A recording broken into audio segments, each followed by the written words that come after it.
इस वीडियो में हम मानव पाचन तंत्र के बारे में पढ़ेंगे। ये टॉपिक बोर्ड एग्जाम के दृष्टि से काफ़ी इम्पोर्टेंट है। हर वर्ष लगभग 4 या 5 मार्क्स के क्वेश्चन इस पाचन तंत्र से आते हैं, तो हम इस टॉपिक को आज बारीकी से पढ़ेंगे।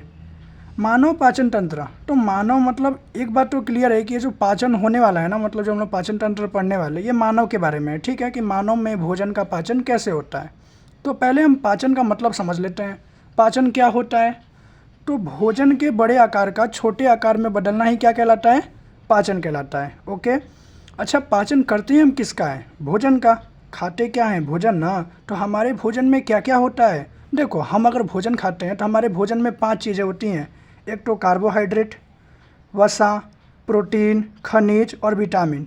हमको लगता है कि विटामिन मिलता है खाने से, विटामिन नहीं, 4 चीज़ और मिलती हैं, कार्बोहाइड्रेट, वसा, प्रोटीन और खनिज। ठीक है, अभी कार्बोहाइड्रेट क्या होता है? तो जो फल के छिलके होते हैं ना, सिंपल समझ लो, जो हम लोग गेहूँ खाते हैं, रोटी खाते हैं ना हम लोग, रोटी, तो रोटी में भी गेहूँ के छिलके रहते हैं, उसी को कार्बोहाइड्रेट बोलते हैं। वसा क्या होता है? तेल वाला जो हम लोग पदार्थ खाते हैं उसको हम लोग वसा बोलते हैं। प्रोटीन बनता है, प्रोटीन मिलता है हम लोग को भोजन के अंदर से, और खनिज और विटामिन।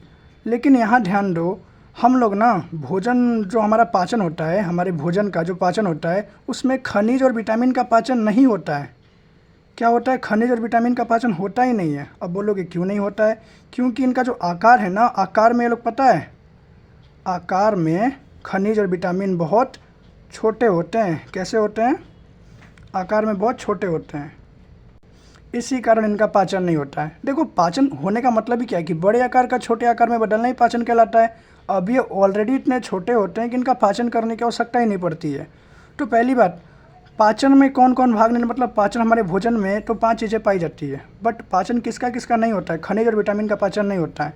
मतलब एक बात तो क्लियर हो गया कि अगर मैं मानव पाचन पढ़ रहा हूँ तो मैं पढ़ूंगा कि कहाँ क्या पच रहा है। तो ये बात क्लियर होगा कि अगर मैं पढ़ूंगा तो कार्बोहाइड्रेट का पाचन पढ़ूंगा, वसा का पाचन पढ़ूंगा और प्रोटीन का पाचन पढ़ूंगा।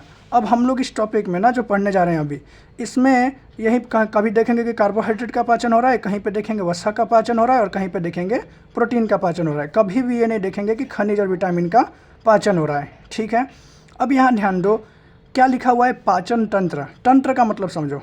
अगर किसी टॉपिक में तंत्र जुड़ जाता है ना, इसका मतलब पता है क्या होता है? कि ये जो टॉपिक है इसमें बहुत सारे अंगों के बारे में पढ़ना है। देखो, जब बहुत सारे अंग आपस में मिलते हैं ना तो तंत्र बनता है। शुरुआत में क्या होता है कि बहुत सारी कोशिकाएं आपस में मिलकर ऊतक बनती हैं, और ऊतक आपस में मिलकर अंग बनते हैं, और अंग आपस में मिलकर तंत्र बनते हैं। तो यहाँ क्या लिखा हुआ है? पाचन तंत्र। मतलब मुझे इस पाचन तंत्र के अंदर बहुत सारे अंगों के बारे में पढ़ना है। अब वो अंग कौन कौन से हैं? तो यहाँ मैंने लिखा है पाचन तंत्र के अंग कौन कौन से हैं। मुख्य गुहा है, अन्न नली है, आमाशय है, छोटी आंत है और बड़ी आंत है। यहाँ आप आकृति में भी देख सकते हैं, ये क्या है? ये मुख्य गुहा, ये अन्न नली, जो पतला सा नली सा दिख रहा है, ये क्या है? अन्न नली। ये है यकृत। ये अब देखिए, आप बोलेंगे यकृत पित्ताशय क्यों लिखे हो? तो देखो, मैं इसको पढ़ाने वाला हूँ, इसके लिए लिखा हूँ, लेकिन मुख्य क्या लिखा हुआ है? पाचन तंत्र के जो मुख्य अंग कौन कौन से हैं? तो एक तो मुख्य गुहा हो जाएगा, दूसरा अन्न नली, तीसरा यहाँ पे आमाशय मतलब ये पेट, और छोटी आंत जो पतला पतला ऐसे दिख रहा है इसको हम लोग छोटी आंत बोलते हैं, और बड़ी आंत ये जो मोटा सा है ना, ये वाला, इस भाग को हम लोग क्या बोलते हैं? बड़ी आंत। तो ये 5 पाचन के मुख्य अंग हैं। ओके, तो अगर आपसे कोई पूछे कि पाचन के मुख्य अंग कौन कौन से हैं, तो आप बता देना मुख्य गुहा, अन्न नली, आमाशय, छोटी आंत और बड़ी आंत।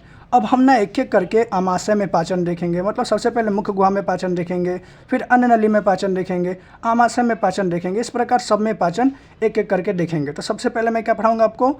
मुख्य गुहा में पाचन। चलिए हम लोग मुख्य गुहा में पाचन पढ़ना शुरू करते हैं। तो देखिए, मैंने यहाँ लिख दिया है मुख्य गुहा। अब मुख्य गुहा में कैसे, मतलब कैसे पाचन होता है? तो पहली बात देखो, मुख्य गुहा क्या होता है? हमारे मुख का जो खाली वाला भाग है ना, खाली वाला भाग, जैसे हम लोग आ करके मुख खोलते हैं तो जो बीच वाला भाग दिखता है अंदर वाला, इसको हम लोग क्या बोलते हैं? मुख्य गुहा। तो मुख्य गुहा में दांत, जीभ और लार ग्रंथियाँ पाई जाती हैं। दांत क्या करता है? भोजन को चबाने का कार्य करता है।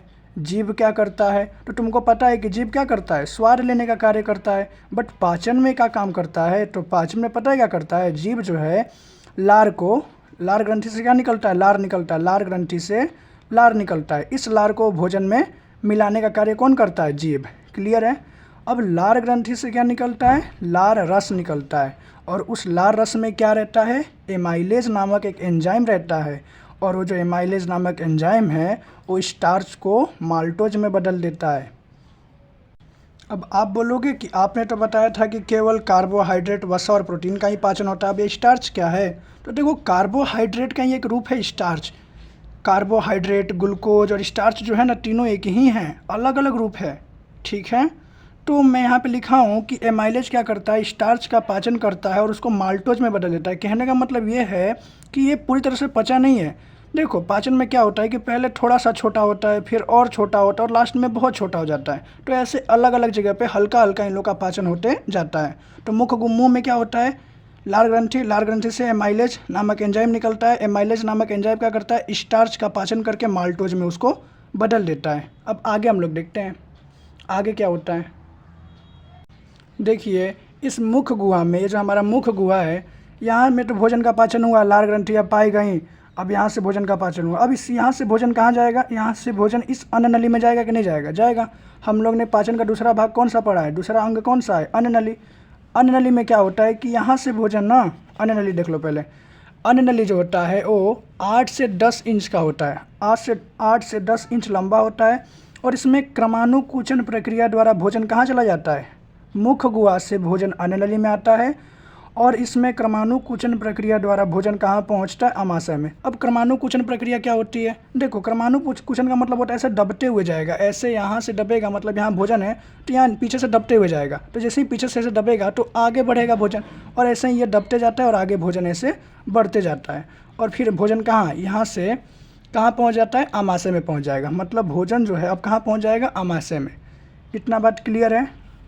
मतलब हमने अन्न नली में भी देख लिया कि पाचन, अन्न नली में कुछ पाचन वाचन नहीं होता है।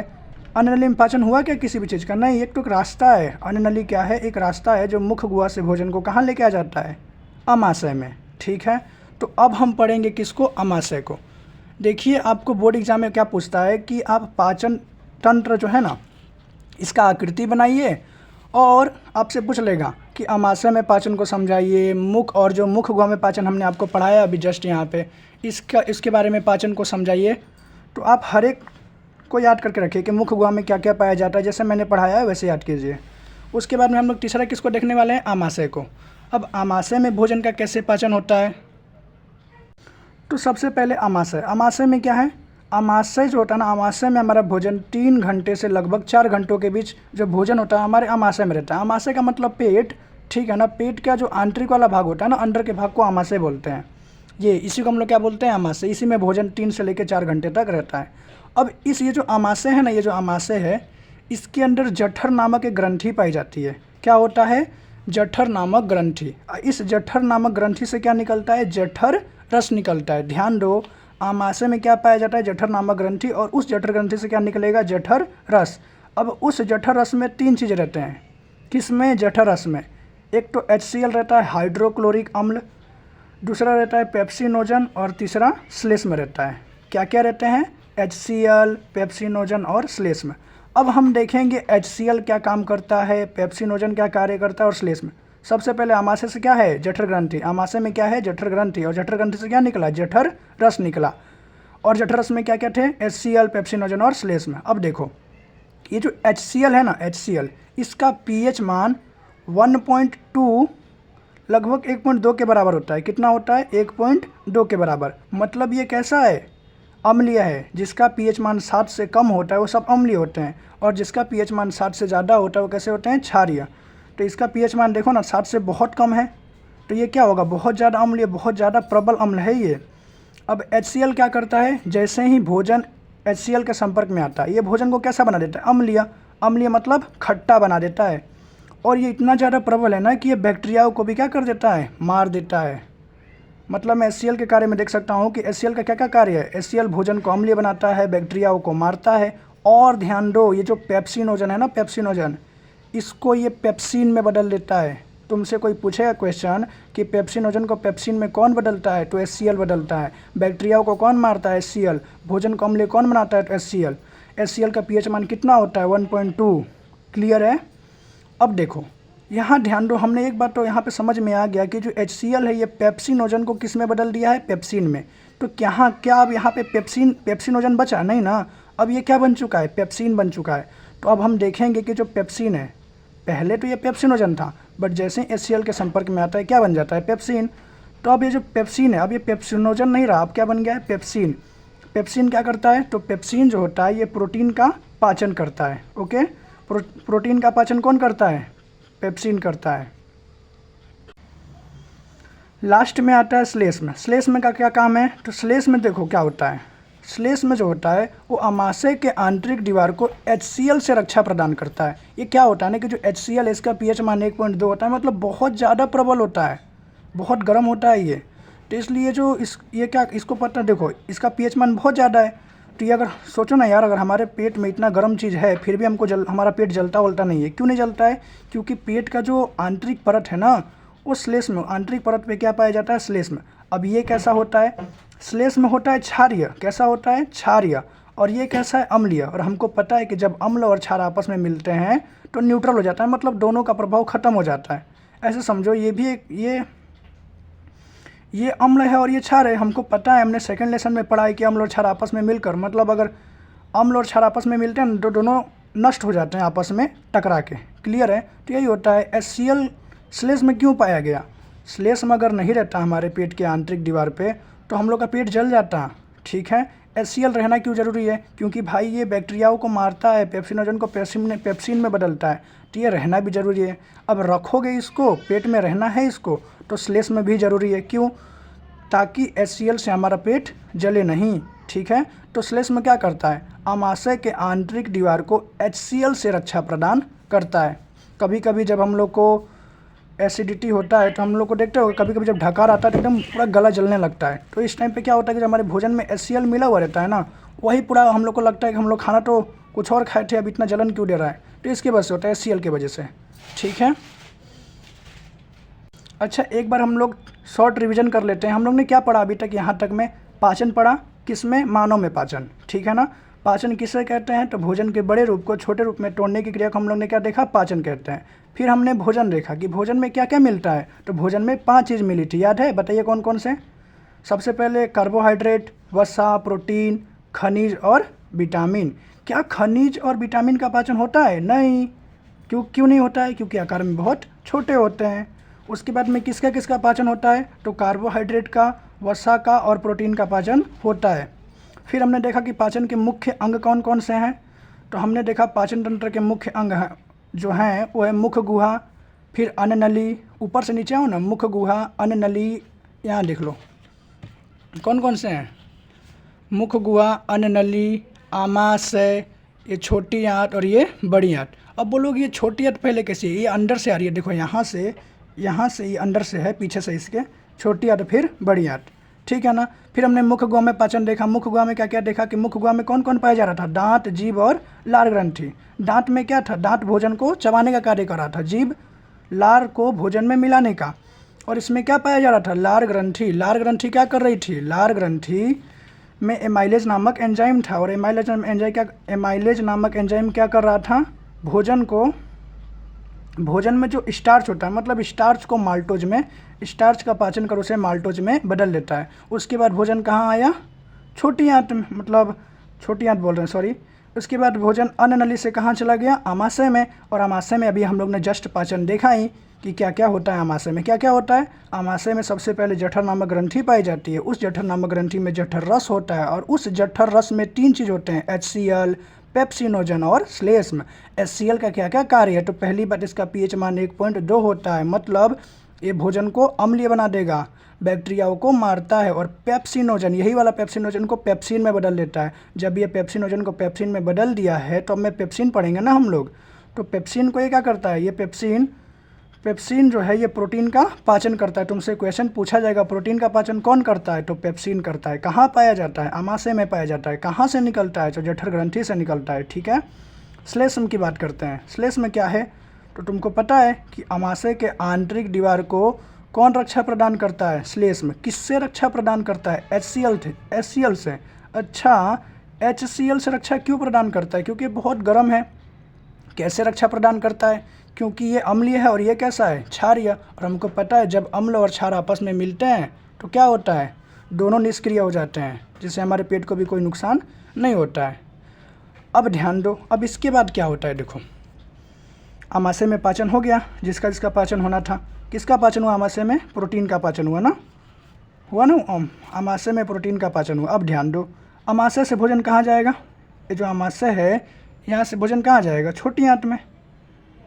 लेकिन एक बात ध्यान दो, अगर आमाशय से भोजन छोटी आंत में जाता है ना तो भोजन का पाचन नहीं होगा। अब तुम बोलोगे क्यों नहीं होगा? क्योंकि ध्यान दो, आमाशय में भोजन, देखो आमाशय से भोजन छोटी आंत में तो जाता है, लेकिन छोटी आंत में भोजन का पूर्ण रूप से पाचन होता है। मतलब छोटी आंत में ही भोजन का पाचन होता है, लेकिन भोजन का पाचन होने के लिए जो एंजाइम छोड़ते हैं ना, वो कौन छोड़ता है? अग्नाशय ग्रंथि। ये जो अग्नाशय नामक ग्रंथि है, ये वाली ऐसी दिख रही है जो पट्टा जैसी, अग्नाशय ग्रंथि ही पूर्ण पाचक एंजाइम छोड़ती है, तभी भोजन। अच्छा, पूर्ण पाचक एंजाइम का कहने का मतलब क्या है? कि भोजन में जो जो रहेंगे ना वो सब पच जाएंगे। भोजन में क्या क्या रहते हैं? कार्बोहाइड्रेट, वसा और प्रोटीन रहते हैं। मतलब ये ऐसा एंजाइम छोड़ता है अग्नाशय जिससे कि तीनों के तीनों पच जाते हैं। तो यहाँ से ये यहाँ जाएगा तो पता है क्या होता है? अग्नाशय ना पूर्ण पाचक एंजाइम नहीं छोड़ता है। अब तुम बोलोगे क्यों नहीं छोड़ता है ये? तो ध्यान दो, भोजन कैसा है? अम्लीय। हाँ अम्लीय है ना, देखो HCl भोजन को क्या कर देता है? अम्लीय कर देता है। अब भोजन जब अम्लीय था तो अब छोटी आंत में भी जाएगा तो भोजन उस टाइम पे भी अम्लीय ही रहेगा। तो ये क्या बोलता है कि मैं पूर्ण पाचक एंजाइम नहीं छोड़ूंगा।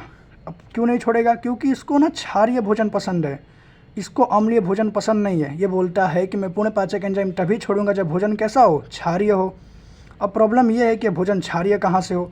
तो लीवर बोलता है कि ये ज़्यादा होशियारी मार रहा है, कोई बात नहीं, हम ये जो लीवर है ना, ये लीवर को हम लोग यकृत बोलते हैं, ठीक है। अब ध्यान दो, ये जो यकृत है ये पित्त रस का निर्माण करता है। यकृत मतलब लीवर क्या करता है? पित्त रस का निर्माण करता है। लीवर जो है ना वो सबसे बड़ी ग्रंथि है। लीवर क्या है? सबसे बड़ी ग्रंथि। और ये क्या करती है? पित्त रस का निर्माण करती है। पित्त रस कैसा होता है? क्षारीय होता है। मतलब क्या कि अगर भोजन में पित्त रस मिल जाएगा तो ये कैसा हो जाएगा? क्षारीय। और फिर इसको काम करना पड़ेगा क्योंकि इसको कैसा भोजन चाहिए? क्षारीय, ठीक है ना। तो ध्यान दो, यकृत किसका निर्माण करता है? पित्त रस का। लेकिन यकृत जो है ये केवल पित्त रस का निर्माण करता है। अब ध्यान दो यार, यकृत जो है बहुत बड़ी ग्रंथि है, इसका बहुत सारे मतलब ये बहुत ज़्यादा कार्य करता है। अगर आप आगे पढ़ेंगे तो बहुत सारे जगह पे आपको लीवर का कार्य पढ़ना पड़ेगा, ठीक है। तो पाचन में अभी इतना ज़्यादा इसके पास कार्य रहता है, काम है कि ये क्या किया पता है? यकृत जो है, अब जिसके पास ज़्यादा काम होता है वो क्या करता है? एक हेल्पर रख लेता है अपने पास। तो इसी प्रकार यकृत ने भी एक हेल्पर रख लिया अपने पास, उसका नाम क्या था? पित्ताशय। यकृत ने हेल्पर रखा, उसका नाम क्या था? पित्ताशय। अब पित्ताशय क्या करता है? पित्त रस को इकट्ठा करके रखता है। तो अगर कोई तुमसे पूछे कि पित्त रस का निर्माण कौन करता है, तो करता है यकृत, लेकिन पित्त रस को स्टोर करके कौन रखता है? तो है पित्ताशय, ठीक है। अब पित्ताशय इसमें भर के रखा रहता है पित्त रस। जब जब भोजन आमाशय से जाता है छोटी आंत में, उससे पहले क्या कर देता है? पित्त रस छोड़ देता है। तो यहाँ पे मैं लिखा हूँ, ध्यान दीजिए। सबसे पहले क्या है? यकृत मतलब लीवर। सबसे बड़ी ग्रंथि कौन सी है? लीवर है। और पता है ये जो यकृत है ना अपना लीवर, इसमें इतना ज़्यादा कोशिकाएं पाई जाती है ना, मतलब इतना ज़्यादा इसमें कोशिका विभाजन होता है कि अगर तुमको लीवर में चोट लग जाए ना, अगर तुम्हारा कोई लीवर में तुमको कोई चाकू मार देगा तो बिना डॉक्टर के पास जाए भी ठीक हो जाता है। ये अपने क्षतिग्रस्त अंगों को खुद ही ठीक कर लेता है। जैसे मेरा हाथ पे अगर कोई पेट में मेरे चाकू मार देगा तो मुझे डॉक्टर के पास जाना पड़ेगा, बट अगर लीवर में लगा है ना तो बहुत चांसेस ये होता है कि हम बच जाएँ, हमें कुछ भी नहीं होगा, ऐसा होता है। और पित्त रस का निर्माण तो करता ही है, तुमको बता दिया मैं। अब हम लोग इसके आगे क्या पढ़ने वाले हैं? पित्ताशय। ध्यान दो, यकृत का हेल्पर कौन है? पित्ताशय। तो पित्ताशय के बारे में पढ़ लेते हैं कि पित्ताशय क्या क्या करता है। तो तुमको एक बात तो पता चल ही चुका है कि पित्ताशय क्या करता है? पित्त रस को संग्रह करके रखता है। तो अब हम लोग पित्त रस पढ़ेंगे, मतलब पित्ताशय पढ़ेंगे। देखिए अब पित्ताशय की बात करते हैं। पित्ताशय भी एक ग्रंथि है, ये क्या करता है? पित्त रस को संग्रह करके रखता है। अच्छा, पित्त रस कैसा होता है? क्षारीय। इसका pH मान 7 से लेकर 8 के बीच में होता है। मतलब क्षारीय हुआ कि नहीं, मैं तुमको पहले ही बताया था, जो 7 से ज़्यादा होता है वो क्षारीय होता है और जिसका pH मान 7 से कम होता है वो अम्लीय होता है।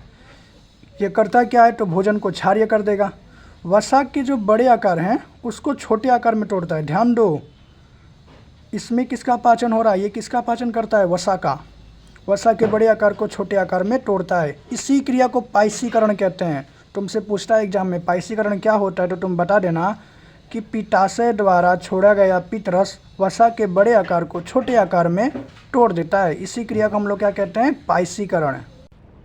पाइसीकरण समझ में आ गया। अब ध्यान दो, और अग्नाशय को क्रियाशील करता है। तुम बोलोगे अग्नाशय को कैसे क्रियाशील करता है, तो देखो ना यार, ये जो अग्नाशय था ये क्या बोला, अग्नाशय क्या बोला था कि भोजन जब अम्लीय रहेगा तब तो हम कार्य नहीं करेंगे, ये सोया रहता है। जब तक भोजन अम्लीय रहता है ना, काम ही नहीं करता है। तो जैसे ही पित्ताशय पित्तरस छोड़ता है, भोजन कैसा हो जाता है, क्षारीय। तो मतलब ये काम करने के लिए तैयार हो जाता है। जब तक भोजन अम्लीय था ये काम नहीं कर रहा था। मतलब मैं ये बात बोल सकता हूँ ना कि ये क्या करता है, अग्नाशय को क्रियाशील करता है। ठीक है, इसमें से क्या क्या क्वेश्चन पूछा जाता है, तो यही पूछा जाएगा कि पित्ताशय का काम क्या है, पित्तरस को, देखो तुमको 4 काम मैंने लिखवा दिया कि पित्तरस को संग्रह करता है, भोजन को क्षारीय बनाता है, वसा के बड़े आकार को छोटे आकार में तोड़ता है, और ये मोस्ट इंपॉर्टेंट है, पाइसीकरण क्या होता है। तो पित्ताशय पित्तरस छोड़ता है, जो कि वसा के बड़े आकार को छोटे आकार में तोड़ता है। इस क्रिया को हम लोग पाइसीकरण कहते हैं। और अग्नाशय को क्या करता है, क्रियाशील करता है। अग्नाशय ही तो पूर्णपाचक एंजाइम छोड़ेगा। जब तक पूर्णपाचक एंजाइम नहीं होगा, छूटेगा मतलब नहीं छोड़ेगा, तब तक भोजन तो पूरी तरह से पचेगा ही नहीं। तो अब इसको उठाने के लिए हम लोग को क्या करना पड़ा, भोजन को क्षारीय करना पड़ा। और उसके लिए किसको बुलाना पड़ा, पित्ताशय को। पित्ताशय किसका हेल्पर है, लीवर का। ठीक है ना। अब हम लोग आगे पढ़ेंगे। अब किसको पढ़ेंगे, अग्नाशय ग्रंथि को, कि ये जो पूर्णपाचक एंजाइम छोड़ती है, उस पूर्णपाचक एंजाइम में क्या क्या होता है उसके बारे में पढ़ेंगे। देखो ये जो अग्नाशय ग्रंथि है वो कौन सी ग्रंथि है, ये जो ग्रंथि है ना, ये इसी को हम लोग अग्नाशय ग्रंथि कहते हैं। ठीक है। अब ये जो अग्नाशय ग्रंथि है इसको स्वादुपिंड भी बोलते हैं और इंग्लिश में पैंक्रियाज भी बोलते हैं। ठीक है, तो आप कंफ्यूज नहीं होइएगा। अब अग्नाशय ग्रंथि से क्या निकलता है, अग्नाशी रस निकलता है। और इस रस को हम लोग पूर्णपाचक एंजाइम भी बोलते हैं। क्यों बोलते हैं, क्योंकि ध्यान दो, अग्नाशी रस जो रहता है ना, इसमें 3 लोग रहते हैं, मतलब 3 चीज़ें होती हैं, लाइपेज, एमाइलेज, ट्रिप्सिन। याद करो, लाइपेज, एमाइलेज, ट्रिप्सिन। आमाशय में क्या क्या थे, HCl था, पेप्सिनोजन था और श्लेष्म था। वैसे ही यहाँ पे लाइपेज, एमाइलेज और ट्रिप्सिन। ठीक है। अब लाइपेज क्या करता है, वसा का पाचन करता है। एमाइलेज क्या करता है, कार्बोहाइड्रेट का पाचन करता है। और ट्रिप्सिन क्या करता है, प्रोटीन का पाचन करता है। अच्छा, मैंने तुमको बताया था कि भोजन में 3 ही लोगों का पाचन होता है, याद है, वसा, कार्बोहाइड्रेट, वसा और प्रोटीन। जब ये अग्नाशय ग्रंथि अग्नाशी रस छोड़ती है जिससे तीनों लोगों का पाचन हो जाता है, वसा, कार्बोहाइड्रेट और प्रोटीन, तो क्या ये बात मैं नहीं बोल सकता कि ये पूर्णपाचक एंजाइम छोड़ती है। सही बात है। अब आपको समझ में आ गया होगा कि हाँ ये पूर्णपाचक एंजाइम छोड़ती है, क्योंकि इससे तीनों पचते हैं। लाइपेज वसा का पाचन करता है, एमाइलेज कार्बोहाइड्रेट का पाचन करता है और ट्रिप्सिन प्रोटीन का पाचन करता है। क्लियर है, समझ में आया। अच्छा, ये सब पाचन क्रिया होती कहाँ पे है, तुमको क्या लग रहा है कि यहाँ यकृत में होगी या अग्नाशय में? नहीं होती है। ये सारी की सारी क्रिया होती है यहाँ पे, छोटी आंत का ये जो भाग है ना, ये वाला भाग यहाँ होती है। होता क्या है कि पित्तरस यहाँ से बह के यहाँ आता है, अग्नाशय, देखिए जैसे ही भोजन क्षारीय हो जाता है तो ये भी क्रियाशील हो जाता है, और सारा का सारा ये पूर्णपाचक एंजाइम और इसका पित्तरस यहाँ पे आके मिलते हैं, मतलब यहाँ पे आके स्टोर रुकते हैं हल्का टाइम तक। तो यहीं पे ये सब क्रिया होती है। पूर्णपाचक एंजाइम जो है यहाँ से बह के यहाँ पे आता है, और इसी टाइम पे लाइपेज वसा का पाचन कर देता है, एमाइलेज कार्बोहाइड्रेट का और ट्रिप्सिन प्रोटीन का। एक बार इसको शॉर्ट रिविजन करते हैं। अग्नाशय में अग्नाशी नामक रस पाया जाता है, और अग्नाशी रस को क्या कहते हैं, पूर्णपाचक एंजाइम कहते हैं। पूर्णपाचक एंजाइम में क्या क्या होता है, लाइपेज, एमाइलेज, ट्रिप्सिन। लाइपेज किसका पाचन, वसा का, एमाइलेज कार्बोहाइड्रेट का और ट्रिप्सिन प्रोटीन का पाचन करता है। ठीक है।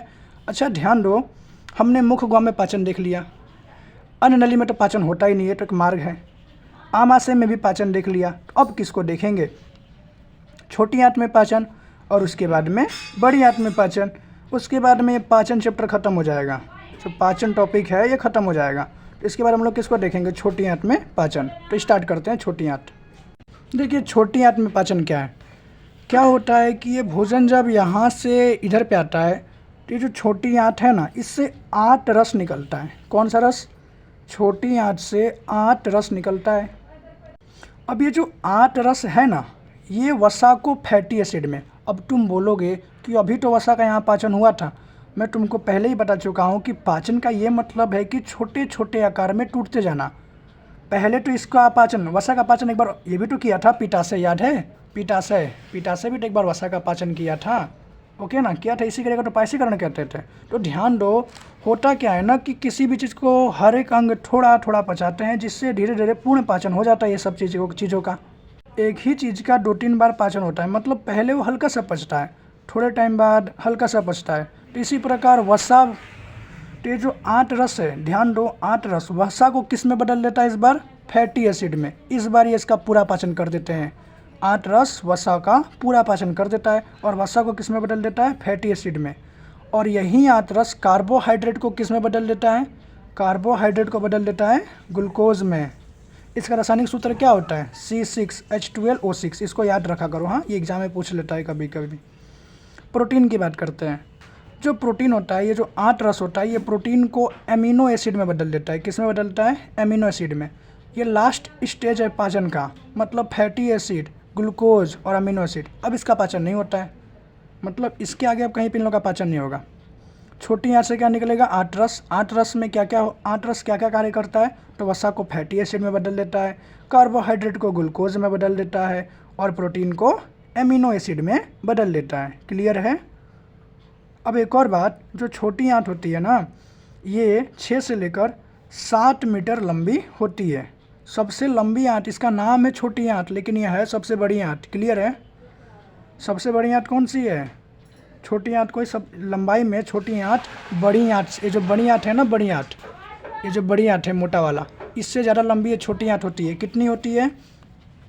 6.7 मीटर, 6.7 मीटर लंबी होती है। ठीक है, अब यहाँ ध्यान दो, होता क्या है, अब वसा तो फैटी एसिड में बदल गया, कार्बोहाइड्रेट भी ग्लूकोज में बदल गया, प्रोटीन भी एमिनो एसिड में बदल गया, मतलब ये बहुत छोटे छोटे आकारों में क्या हो चुका है? टूट चुका है।